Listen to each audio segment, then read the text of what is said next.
नमस्कार साथियों, मैं पंडित भालचंद्र दादीच।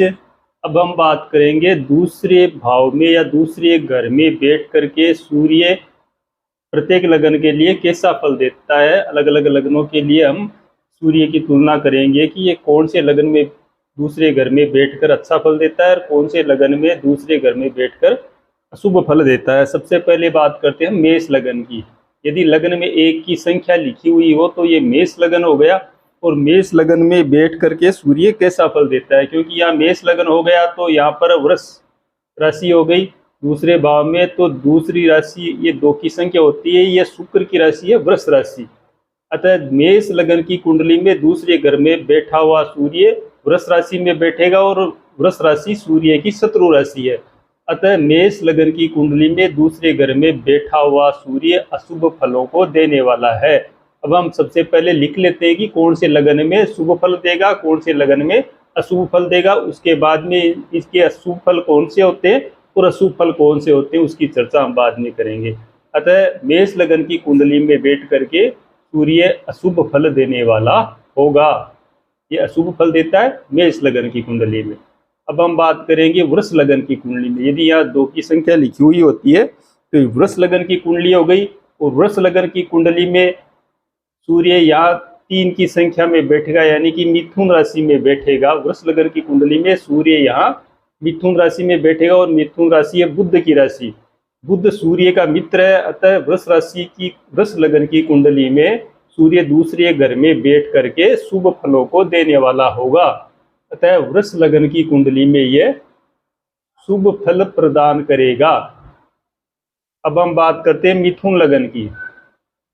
यदि यहाँ 3 की संख्या लिखी हुई होती है तो ये मिथुन लगन की कुंडली हो गई। और मिथुन लगन की कुंडली में दूसरे घर में बैठा सूर्य यहाँ कर्क राशि में बैठेगा, 4 की संख्या में बैठेगा। कर्क राशि जो है सूर्य की मित्र राशि है। अतः मिथुन लगन की कुंडली में दूसरे घर में बैठा हुआ सूर्य शुभ फल प्रदान करने वाला होगा। तो मिथुन लगन की कुंडली में भी सूर्य अच्छा फल देता है दूसरे घर में बैठ करके। अब हम बात करेंगे कर्क लगन। यदि यहाँ 4 की संख्या लिखी हुई है तो ये कर्क लगन हो गया। और कर्क लगन की कुंडली में यदि दूसरे घर में सूर्य बैठेगा तो ये शीघ्र ही होगा, सिंह राशि में बैठेगा और शीघ्र ही सूर्य अच्छा फल देगा। अतः सिंह राशि ये कर्क लगन की कुंडली में बैठ करके सूर्य भी अच्छा फल देने वाला है, शुभ फल देने वाला है कर्क लगन की कुंडली में भी। अब हम बात करेंगे सिंह लगन की कुंडली में। यदि यहाँ पर 5 की संख्या लिखी हुई है, ये सिंह लगन की कुंडली हो गई। तो यहाँ सूर्य दूसरे भाव में कन्या राशि में बैठ गया। कन्या राशि बुध की मित्र राशि है। अतः सिंह लगन की कुंडली में दूसरे घर में बैठा हुआ सूर्य शुभ फल प्रदान करने वाला होता है। अब हम बात करेंगे कन्या लगन की कुंडली में। यदि यहाँ 6 की संख्या लिखी हुई होती है तो ये कन्या लगन की कुंडली हो गई। और कन्या लगन की कुंडली में दूसरे घर में सूर्य जो बैठेगा वो तुला राशि में बैठेगा। तुला राशि सूर्य की नीच राशि है। अतः कन्या लगन की कुंडली में बैठ करके दूसरे घर में बैठा हुआ सूर्य बहुत अशुभ फल प्रदान करने वाला होता है। अतः कन्या लगन की कुंडली में ये शुभ फलों को देने वाला होगा। अब हम बात करेंगे तुला लगन की कुंडली की। यदि यहाँ 7 की संख्या लिखी हुई होती है तो ये तुला लगन की कुंडली हो गई। और तुला लगन की कुंडली में सूर्य बैठेगा तो दूसरे घर का स्वामी हो गया मंगल, क्योंकि यह राशि होगी वृश्चिक और वृश्चिक राशि हो गई मंगल की। मंगल की राशि सूर्य का मित्र हो गया मंगल। अतः दूसरे घर में तुला लगन की कुंडली में दूसरे घर में बैठा हुआ सूर्य मित्र राशि में बैठेगा और यह शुभ फलों को देने वाला होगा। अतः तुला लगन की कुंडली में बैठा हुआ सूर्य भी शुभ फलों को देने वाला हो गया। अब हम बात करेंगे वृश्चिक लगन की कुंडली। यदि यहाँ पर 8 की संख्या लिखी हुई है तो ये हो गई वृश्चिक लगन की कुंडली। और यहाँ सूर्य बैठेगा धन राशि में। धनु राशि है बृहस्पति की। बृहस्पति सूर्य का मित्र ग्रह है। अतः वृश्चिक राशि की वृश्चिक लगन की कुंडली में सूर्य दूसरे घर में बैठ करके शुभ फलों को देने वाला होगा। वृश्चिक लगन की कुंडली में भी सूर्य अच्छा फल देता है। अब हम बात करेंगे धन लगन की कुंडली, धनु लगन की कुंडली। यदि धनु लगन की कुंडली हम बनाएंगे तो धनु लगन की कुंडली में सूर्य दूसरे घर में बैठेगा तो ये मकर राशि में बैठ गया। मकर राशि हो गई शनि की राशि, सूर्य और शनि की शत्रुता है, अतः यह शत्रु राशि में बैठा हुआ सूर्य अशुभ फलों को देने वाला होगा। अतः हम पता लगा सकते हैं कि धनु राशि में बैठा हुआ, दूसरे घर में बैठा हुआ, धनु लगन की कुंडली में दूसरे घर में बैठा हुआ सूर्य अशुभ फल देने वाला होता है धनु लगन की कुंडली में। अब हम बात करते हैं मकर लगन की कुंडली। यदि यहाँ 10 की संख्या है तो ये मकर लगन की कुंडली हो गई। और मकर लगन की कुंडली में सूर्य बैठेगा, मकर लगन की कुंडली के दूसरे घर में यदि सूर्य बैठेगा तो ये कुंभ राशि में बैठेगा। कुंभ राशि भी शनि की राशि है, तो यह कुंभ राशि में बैठ करके सूर्य मकर लगन की कुंडली में भी अशुभ फल देने वाला होगा। मकर लगन की कुंडली में ये अशुभ फल ही देगा। अब हम बात करते हैं कुंभ लगन की कुंडली।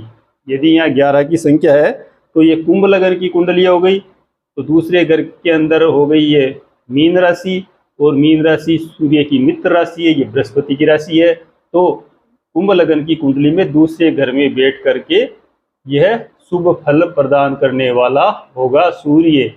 कुंभ लगन में भी सूर्य दूसरे घर में बैठ करके अच्छा फल देता है। अब हम बात करेंगे मीन लगन की कुंडली। मीन लगन की कुंडली में दूसरे घर में सूर्य बैठता है तो ये मेष राशि में बैठ गया, और मेष राशि मंगल की राशि है, मंगल सूर्य का मित्र है। तो मीन लगन की कुंडली में भी सूर्य दूसरे घर में बैठ करके शुभ फल ही देने वाला होगा। तो ये हम सरलता से समझ सकते हैं कि कौन से लगन की कुंडली में किस प्रकार से सूर्य फल देगा।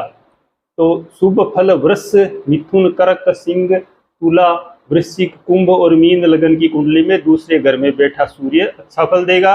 और मेष, कन्या, धनु और मकर लगन की कुंडली में दूसरे घर में बैठा हुआ जो सूर्य है वो अशुभ फल देने वाला होगा।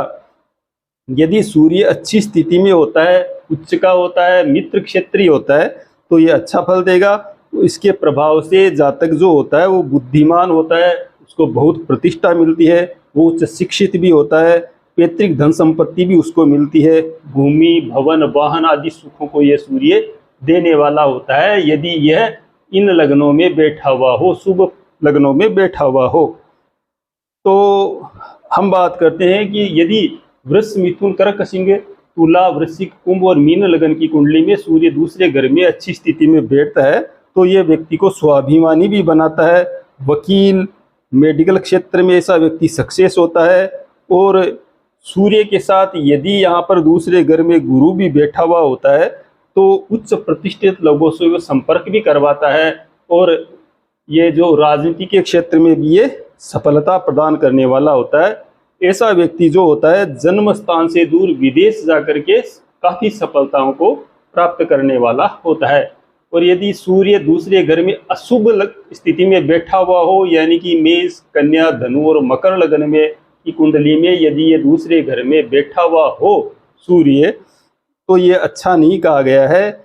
ये पारिवारिक क्लेश करवाता है, धन संबंधी उलझने पैदा करता है, आय कम और खर्च अधिक करवाता है, उच्च शिक्षा में और भाग्य उन्नति में भी ये बाधा उत्पन्न करता है। यदि इन 4 लग्नों की कुंडली में सूर्य दूसरे घर में बैठ जाता है और शुभ ग्रहों से दृष्टि ना हो तो ये वाणी को भी कठोर बना देता है, चित्त को अशांत रखता है, और स्त्रियों के कारण से बार बार विवाद होते हैं और कष्ट भी उठाना पड़ता है।